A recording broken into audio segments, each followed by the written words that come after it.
বাংলাদেশের শিল্প সাহিত্যের কি ছোট লোকই দশা, কলকাতার কোন সিনেমার 34 নাম্বার ক্যারেক্টার হিসেবে ঢাকা থেকে অভিনয় করতে গেছে, 1 মাস রয়েছে, এসে এরপর দেখবেন কলকাতার অ্যাকসেন্টে বাংলা বলে।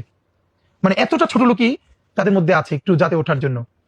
জসীমউদ্দিন, ওনার ব্যাপারে আমার একটা বিরাট মানে আমি অবাক হই, এই ভদ্রলোক আজীবন রবীন্দ্রনাথের জীবন কাটাইছেন, ঠাকুর বাড়ির আঙিনায় উনি শান্তিনিকেতনে রয়েছেন, সারা জীবন শান্তিনিকেতনের সাথে ওঠা বসা।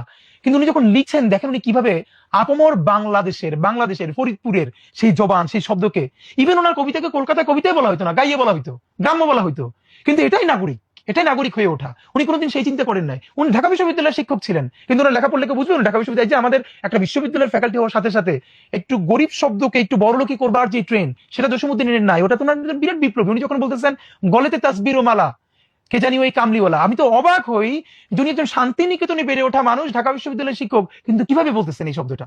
সুতরাং জসীমউদ্দিন, এবং সর্বশেষ যার কথা আমি আমার জীবনে মানে আল মাহমুদের যে লড়াই, এবং আল মাহমুদের ব্যাপারে আমার একটা দুঃখবোধ আছে, সেটা হলো আল মাহমুদ অনেক বড় কবি হওয়ার কারণে ওনার কথা সাহিত্যের ব্যাপারে আমরা অনেকে কম জানি।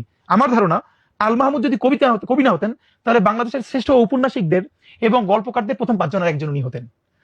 তো এই 3 জনার ছাপ আমার মধ্যে ভীষণভাবে আছে আমি মনে করি। এছাড়া তো অনেককে পছন্দ করি যাদের লেখা পড়ি এবং ভালোবাসি। যারা আমাকে পড়েন বা আমার কথা শোনেন, তাদের জন্য বার্তা আমার শুধু এটা যে আমরা হয়তো লেখক, কবি, সাহিত্যিক, বক্তা কোনোটাই হতে পারছি না। আমাদের জীবনে এইটা কোনোটা হওয়ার ইচ্ছা নাই। আমরা একটা মুভমেন্টে আছি, একটা সংগ্রামে আছি। এই সংগ্রামটা একটা স্বাধীনতা আর ইনসাফের একটা সংগ্রামের লড়াই। আমি যে কবিতাটা পড়েছিলাম যে দাঁড়িয়ে আছে যুগপৎ বিশ্বাস জননী, অনেকে এটা ভুলভাবে এডিট করেছে।